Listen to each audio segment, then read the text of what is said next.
chuva em mais de 35 anos em São Paulo. No mês de janeiro tivemos a pior chuva em mais de 100 anos em Belo Horizonte e temos um temporal caindo agora sobre o Rio de Janeiro.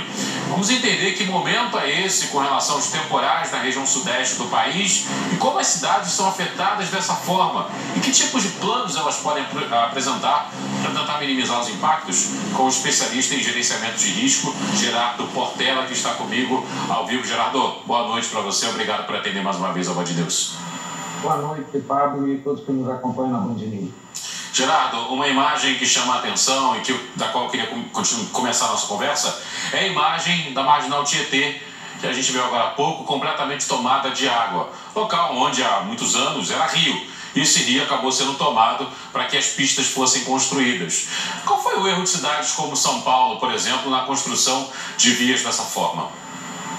Pablo, as consequências dessas chuvas elas são complexas. Mas a origem do problema é simples. Mesmo aqueles que não são da área técnico-científica, com uma explicação bem didática, vai entender facilmente como esse problema acontece.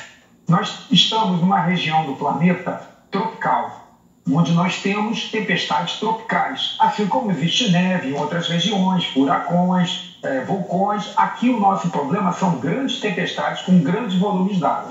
Há décadas atrás, quando essas chuvas imensas caíam, há 35 anos atrás ou mais, o local, a floresta, o terreno recebia essa água, ele descia pelo terreno, pelos seus caminhos naturais, chegava até os rios e chegava até o mar. Mas só que resolvemos construir cidades, e não são cidades pequenas, são cidades com 9 milhões, 12 milhões de habitantes. E isso foi crescendo, crescendo, crescendo, e esses caminhos naturais foram sendo impedidos.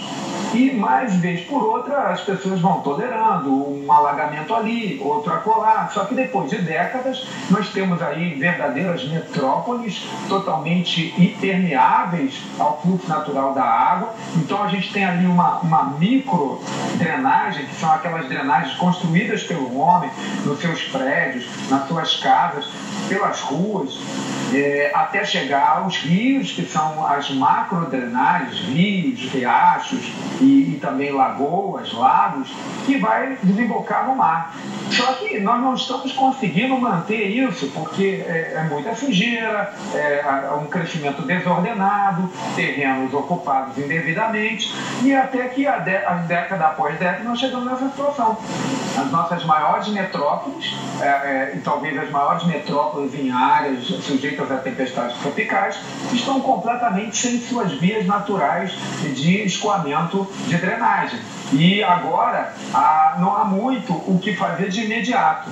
Nós temos que nos antecipar, usar a monitoração das condições climáticas para antever a chuva, reagir a ela antes que ela aconteça, ou seja, retirar, parar a cidade praticamente, interromper programações, interromper aulas, porque a cidade não comporta mais o escoamento de água, ela cresceu de forma desordenada. Isso aconteceu em São Paulo, em Belo Horizonte, no Rio e em outras cidades.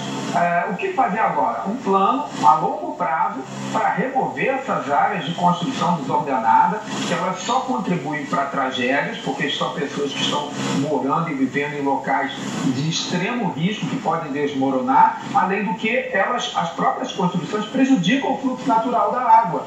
E aí há consequências para o restante da cidade também. Agora, encarar um problema como esse é antever o resultado daqui a 10 anos, 20 anos. E aí entramos na questão política. Às vezes não há interesse em um trabalho pensando em longo prazo. E por isso nós pagamos um preço tão caro. Só que nós vamos parar. Se nós não tomarmos uma atitude, em alguns anos nós vamos parar, vamos colapsar quando tiver qualquer chuva. Porque se há 35 anos aconteceu uma chuva como essa, hoje a situação da mesma chuva é muito mais danosa pela cidade, porque em 35 anos ela cresceu desordenadamente muito mais. Então hoje nós temos que elaborar novos planos, de gestão de risco para tentar antecipar e usar uma palavra que está agora no centro das atenções, que é a mobilização não só das autoridades, mas da própria população para que se prepare para a chuva quando ela vier, porque ela trará, sim, consequências, dado ao acúmulo de erros cometido por décadas na gestão da ocupação urbana no Brasil. A gente fala de temporal em São Paulo, temporal no Rio, em Belo Horizonte também, e algumas cidades, Brasil afora, decidiram fazer centros de monitoramento para observar a chegada desses temporais. A Natasha Franco vai pintar aqui no nosso telão, porque o Rio de Janeiro tem um desses centros, que é o Centro de Operações da Prefeitura do Rio, onde se encontra a Natasha Franco, para falar um pouco sobre a chuva no Rio, enquanto o Gerardo vai ouvir a Natasha também. Natasha, apesar disso, como é que o Rio está reagindo a esse temporal na segunda-feira? Sirenes foram acionadas? Boa noite para você. Boa noite, Pablo. Boa noite para o Gerardo também. A situação é muito complicada, Pablo, e por isso o Rio de Janeiro, a capital, quando você fala de centro de operações do Rio de Janeiro, você fala em monitoramento da capital aqui do estado. E aí o que está acontecendo é que a gente está em estágio de atenção, que é o terceiro numa escala de 5. Isso significa que está todo mundo atento aos transtornos causados pela forte chuva que atingiu e ainda atinge algumas regiões, principalmente a região do Maciço da Tijuca, onde fica a Floresta da Tijuca. Então, bairros no entorno do Maciço da Tijuca estão sofrendo muito. Por exemplo, o Catete, na zona sul do Rio de Janeiro, tem ruas interditadas porque, por conta dos bolsões d'água, é impossível passar. A situação ainda é complicada, principalmente porque teve volta às aulas no Rio de Janeiro, então o trânsito está mais pesado e os bolsões d'água estão impossibilitando a passar. Você perguntou de sirenes acionadas. Agora há pouco, 3 sirenes foram acionadas, todas elas na zona norte do Rio de Janeiro, na comunidade da Mangueira, e outras 2 em São Cristóvão. E a situação é essa, Pablo. O que eles recomendam aqui no Centro de Operações é que as pessoas que estão em área de risco fiquem atentos aos chamados, aos alertas, ouçam as sirenes e se desloquem para locais com bastante segurança, principalmente porque essa chuva toda que estava caindo em São Paulo deve chegar aqui no Rio de Janeiro de madrugada ou na manhã desta terça-feira, o que vai fazer com que o Centro de Operações continue trabalhando com muita atenção, porque aí chuva hoje, chuva na madrugada significa solo muito encharcado e aí mais probabilidade de transtornos maiores. Pablo, só para a gente ter uma ideia da situação no Rio de Janeiro, a gente teve transportes aqui no Rio muito afetados por conta da chuva. A gente teve a Supervia já avisou que os trens de alguns ramais estão prejudicados por conta da falta de chuva. O veículo leve sobre trilhos que circula pelo centro do Rio de Janeiro teve toda a sua linha 2 paralisada por conta de bolsões d'água. A gente ainda tem outras linhas aí em circulação, mas também afetadas com a questão do tempo. E a gente teve problemas também no BRT, que é o corredor expresso de ônibus que circula em diversas regiões aqui da cidade, mas o mais afetado é o corredor Transoeste, que fica na zona oeste da cidade.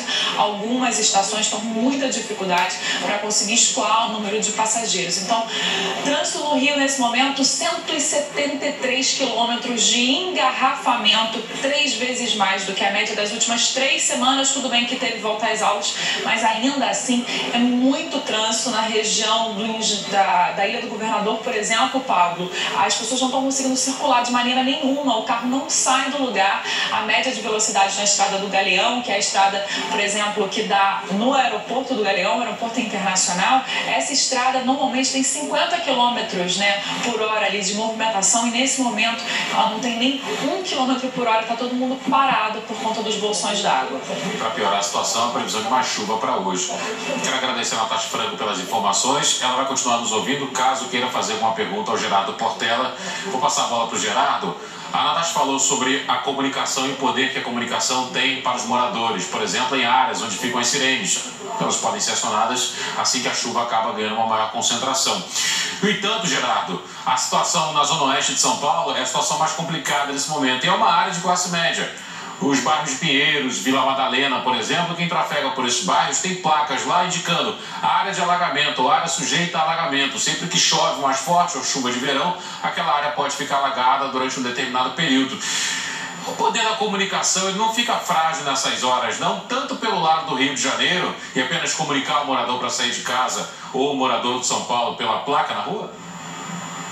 Um dos fundamentos do bom gerenciamento de crise é ter canais de comunicação e aquele que está à frente da gestão de crise capitanear essa disseminação de informação para que informações erradas não venham a levar a população a cometer erros ou entrar em um estado exagerado de preocupação. Então, hoje, os centros de operação e resiliência, como é o caso do COR Rio e também em São Paulo e em Belo Horizonte, nós temos centros dessa natureza, são fundamentais para dar essa informação com antecipação.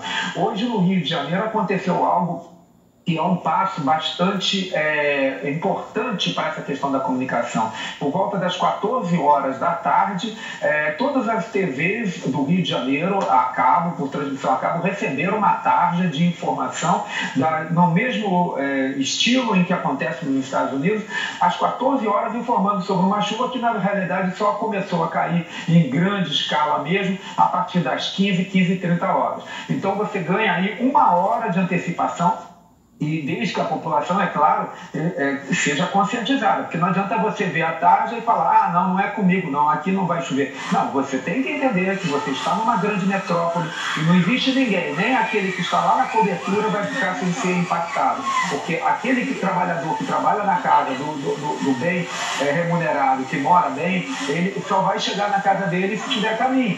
Então, temos que ter uma visão e uma inteligência coletiva. E nessa tarefa, o COR e os demais centros de operação e de resiliência das grandes metrópoles têm um papel crucial e devem ser reforçados como algo importante que precisa ser desenvolvido, principalmente junto com as universidades, centros de pesquisa, porque nós não vamos encontrar problema para as nossas chuvas nas universidades americanas ou nas universidades europeias, porque as nossas chuvas são observadas pelas nossas universidades. Então, a gente tem que incentivar pesquisas aqui e buscar, assim, lá fora, aquilo que pode acrescentar às nossas pesquisas. Mas o fato é que, hoje, a complexidade de nossas grandes cidades e as chuvas que continuam cada vez mais fortes, elas necessitam que esse centro trabalhe antecipando a população de que virá algo realmente que vai impactar a cidade, e por isso você tem que sair mais cedo da escola, mais cedo do trabalho e cancelar compromissos. Essa é a única saída para a questão do imediato. A longo prazo, a saída é rever totalmente a forma de ocupação urbana. Não se conformar com as comunidades, principalmente em costas, favelas, comunidades. Muitas vezes a gente tem ali pessoas que a gente ama, que a gente gosta, que tem ali uma cultura própria, mas infelizmente é um erro manter esse tipo de comunidade, porque ela fatalmente será a área mais atingida e mais prejudicada, com vítimas, no caso de grandes enchentes e grandes inundações e grandes chuvas tropicais, que é a nossa real nosso real temor quando estamos numa cidade como Rio de Janeiro, São Paulo, Belo Horizonte. Natasha Franco, por favor.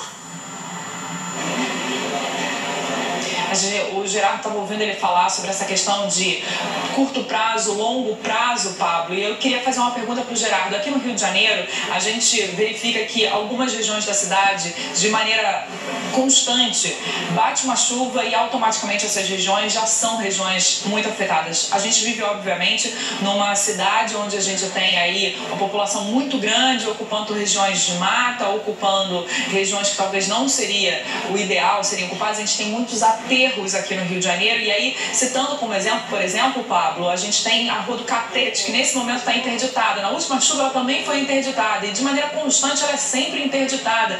E a gente lembra que, assim, o Catete é um bairro que fica bem próximo na Baía de Guanabara, então o escoamento da Rua do Catete, obviamente de toda essa região, depende, por exemplo, da maré.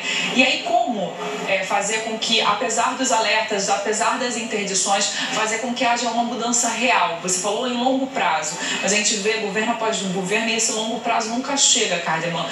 A gente precisa realmente rever a questão populacional das grandes cidades, mesmo que não sejam elas nas grandes encostas, né, ocupando áreas de mata, mas às vezes até na própria cidade mesmo, onde a gente vê que tem muita gente e talvez não deveria ter tanta gente assim.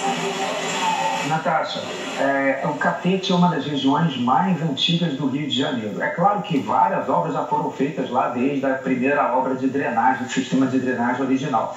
mas a cidade cresceu muito. Então, as contribuições de água para o sistema de drenagem, né, o acúmulo de água ali na Rua do Catete e em outras ruas antigas é muito maior do que alguns anos atrás. Porque imagine que você tem uma cidade muito maior ao redor do Catete hoje. O centro do Rio de Janeiro ficou muito maior. Então, nós temos uma impermeabilização do terreno muito maior. Então, os locais que poderiam absorver a água e reduzir o volume que precisa escoar pela rede de microdrenagem, essas áreas foram exterminadas pelo próprio homem que construiu. Então, um erro de longos anos, de décadas, e que agora não vai ser refeito, corrigido em curto prazo. Em curto prazo, nós temos que fazer o seguinte: saber que o problema vai acontecer e nos antecipar a ele e pagar o preço que é ter a cidade impactada. As grandes obras, elas vão ser feitas, podem ser feitas para você melhorar esse escoamento, melhorar o dimensionamento da drenagem, mas ainda é pouco. O que precisa realmente ser feito é não permitir um crescimento desordenado. Não permitir que você tenha grandes áreas construídas na cidade, sem áreas de floresta, sem áreas sem pavimentação, onde a água possa se escoar naturalmente, como a natureza fez no Rio de Janeiro. Era assim no Rio de Janeiro antes. Então, nós é que construímos uma metrópole ali. São Paulo eram dois rios, vários rios. Nós é que construímos uma metrópole ali. A mesma coisa em Belo Horizonte. Então, por isso, quando construímos em áreas dessa natureza, precisamos fazer um crescimento pensado, planejado. Quando não fazemos, e essa aí vai o nosso problema cultural, a gente acha que nunca vai dar ruim, né, digamos assim, na linguagem carioca, né? Mas acontece que com as décadas o boleto chega e aí nós temos esses desastres e uma situação que agora nós temos que nos antecipar, usar o COR, usar os outros centros de excelência de operação para poder preparar a população para que as perdas humanas e patrimoniais sejam um pouco menores. Quem opta por morar numa encosta ou numa comunidade opta pela chance de morrer soterrado, de morrer numa condição que não precisaria se estivesse fora desse local. Geraldo, para encerrarmos, a gente tem mais um minuto, um pouquinho mais de um minuto. A Prefeitura de São Paulo entregou menos da metade dos piscinões prometidos da gestão que é atual da Prefeitura de São Paulo, segundo o levantamento feito pelo Jornal Globo. Os piscinões poderiam amenizar esse problema? Os piscinões amenizam sim o problema, mas eles precisam também ter uma rede de escoamento para a macrodrenagem, que são os rios, lagos ou mar. Então, você tem em algumas cidades os piscinões construídos, mas não tem para onde mandar a água do piscinão. Então, esse é um problema grave. A outra questão é que não adianta construir um piscinão e mais 2, 3, 4 bairros de crescimento desordenado na cidade. Porque um piscinão não vai compensar esse crescimento desordenado todo. O que se precisa fazer é um plano, na minha opinião, nacional de controle de crescimento urbano das grandes metrópoles brasileiras. Porque senão nós não vamos ter condição de enfrentar a chuva de verão. A ideia de que é uma chuva fora do normal, não. A natureza ela é cíclica, pode ter períodos de aquecimento, outros de resfriamento. O planeta Terra é muito maior do que todos os anos que a gente tem acumulados aí de registros de temperatura. Isso faz parte da natureza. Nós temos que ter uma consciência, uma inteligência coletiva maior e uma gestão melhor do espaço urbano. Perfeito. Gerardo Portela, muito obrigado pelos esclarecimentos. Natasha Franco também, muito obrigado pelas informações. Boa noite aos dois, viu? Muito obrigado. Nós vamos seguir acompanhando a chuva em São Paulo. Vamos seguir acompanhando a chuva em São Paulo, no Rio com a própria Natasha Franco também, que está no Centro de Operações da Prefeitura do Rio. Vou falar agora de mercado financeiro, porque